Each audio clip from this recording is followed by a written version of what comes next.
आज हम health tips देने जा रहे हैं कफ विकार के लिए। मैंने जो भी 2005 से आज तक सीखा है, जो अनुभव में आया है, उसे मैं आपको दे रहा हूँ। कफ विकार के कारण क्या है?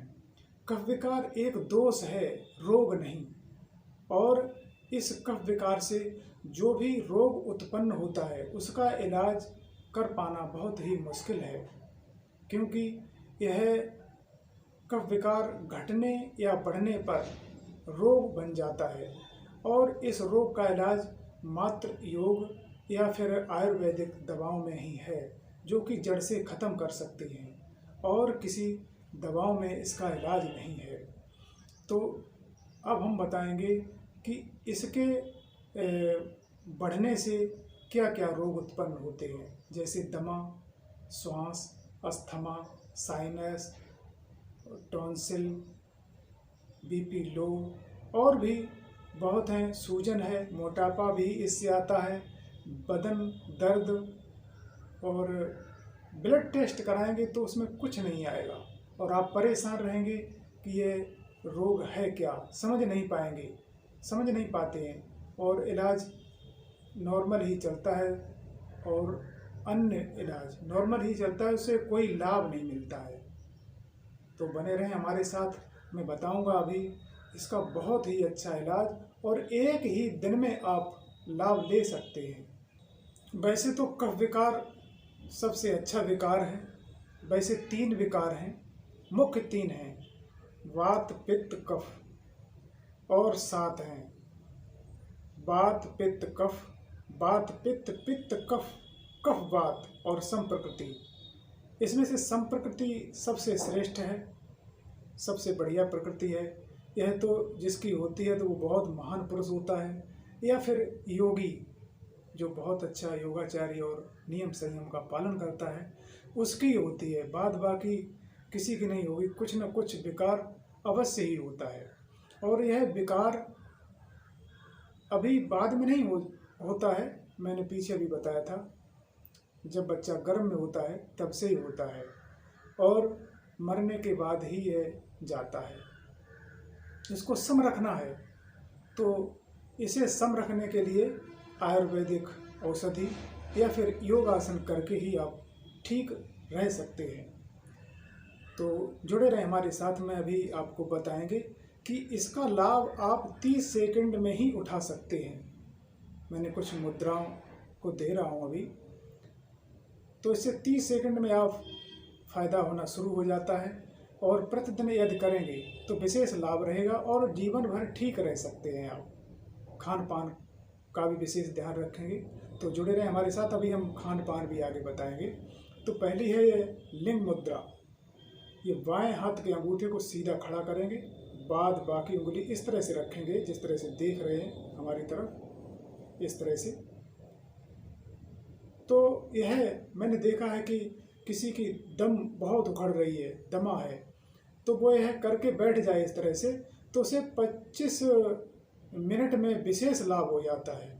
और यदि सांस उखड़ रही है ज़्यादा, उसके लिए भी, और नाक बह रही है तो नाक चलना बंद हो जाता है।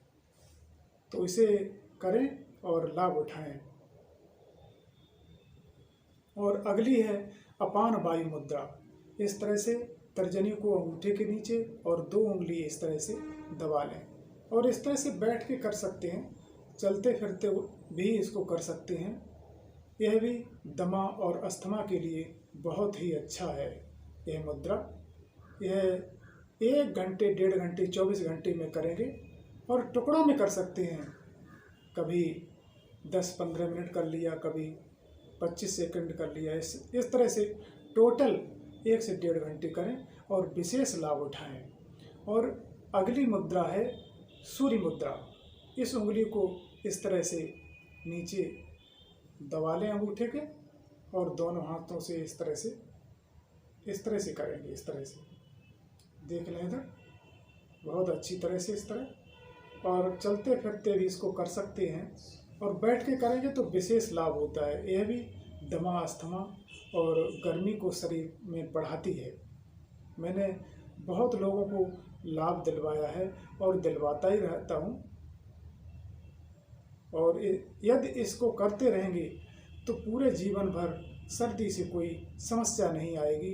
यह गारंटी की चीज़ है, मैं बता रहा हूँ। और अगला देखें, दबाव चिकित्सा, जिसमें ये हथेली है ना, तो यहाँ पर यह है हमारा फेफड़े हैं, तो फेफड़े से संबंधित सभी रोग बिल्कुल ठीक हो जाते हैं। यहाँ दोनों हाथों में कर सकते हैं। यहाँ 20-25 बार इस तरह से दबाव देंगे, नीचे रख के इस तरह से दे सकते हैं। हाथ इस तरह से पैर पर रख लिया करें और इस तरह से दबाव दें। 25 बार इसमें और 25 बार इसमें, इस तरह से दबाव दें। और थायराइड वालों के लिए मैं बता रहा हूँ, थायराइड वालों के लिए विशेष योगासन हम आगे देंगे, अभी यहाँ भी देख लें। और लाभ तुरंत उठा सकते हैं इससे, अभी लाभ होता है, इसी समय करेंगे, अभी लाभ शुरू करना शुरू और लाभ शुरू। यहाँ पर इस तरह से, और अच्छी तरह से दबाव देने के लिए इधर इस तरह से हाथ इधर ऐसे डाल लें और इस तरह से अंगूठे पे देखें, इस तरह से अंगूठे को ऐसे अच्छी तरह से इस तरह रख के दबाव दें, इस तरह से। मैंने पिछले वीडियो में अपने दिया है जो योगासन का है, उसमें पैरों में भी दिया है, तो पैर में भी कर सकते हैं और लाभ उठा सकते हैं। और बने रहें हमारे साथ। अभी मैं खान पान और बता रहा हूँ, जिससे 50% हमको रोग नहीं होते हैं यदि हम खान पान सही ढंग से खाएं। और यदि आप रोगी नहीं हैं तो हो जाएं सावधान और जुड़े रहें हमारे साथ। जो हम खान पान बता रहे हैं उसका विशेष ध्यान दें और उस तरह से खाएंगे तो फिर रोगी नहीं होंगे, जीवन भर आप स्वस्थ रहेंगे। और अपनी प्रकृति को समझें, इसके लिए हम अगला वीडियो दे रहे हैं, जिससे आप अपनी प्रकृति समझ सकते हैं कि हम किस प्रकृति के हैं और हमें क्या खान पान लेना है। तो इस तरह से इसको मैंने देखा है कि लोगों को ये नहीं मालूम है कि मैं किस प्रकृति का हूँ। तो जैसे कफ प्रकृति के आप हैं तो आप यदि मूली, दही, चावल, मट्ठा खाएंगे तो तुरंत ही सर्दी हो जाती है। तो आप उससे थोड़ा सावधानी रखें, लगातार नहीं लेना है उसको। जैसे अभी कुछ ठंडा खा लिया उसके बाद गर्म खाएं, लगातार न खाएं। और हम बताएंगे आगे, आप जुड़े रहें हमारे साथ। तो यह प्रकृतियां जो हैं वो हमारे जीवन में बहुत ही जहर घोलती हैं, तो इनको सम रखना हमारा मुख्य काम है, तभी हम जीवन में स्वस्थ रह सकेंगे। और यदि आपको सर्दी या जुकाम हो गया है तो मैं उसके लिए दे रहा हूँ, आप उसको कर सकते हैं दबाव चिकित्सा। दबाव चिकित्सा में देखेंगे नाक के दोनों छोरों पे इस तरह से, नाक यदि ज़्यादा बह रही है तो अभी 5 सेकंड में ही फायदा हो जाता है। इस तरह से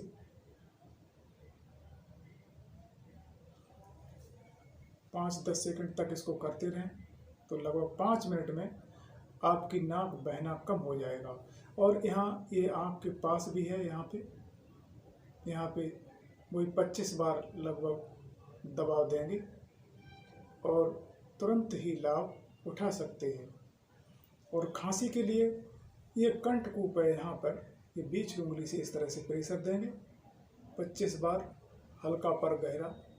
ये नहीं कि कस के दबा दें तो पता चलेगी सांस ही अटक जाए और काम तमाम हो जाए, ऐसा नहीं। और इससे खांसी तुरंत ही मैंने देखा है लाभ हो जाता है। और अगला हम बताने जा रहे हैं जिसमें आप जैसे बीपी लो है, वैसे तो कफ प्रकृति वालों का बीपी लो ही होता है और हाई जब ही होता है जब वो डिप्रेशन, तनाव के कारण। तो जब बीपी लो हो तो इस तरह से गोल होंठों को गोला बना के और नाक से सांस भर के और बाहर निकालेंगे तो ठंडी ठंडी हवा निकलेगी।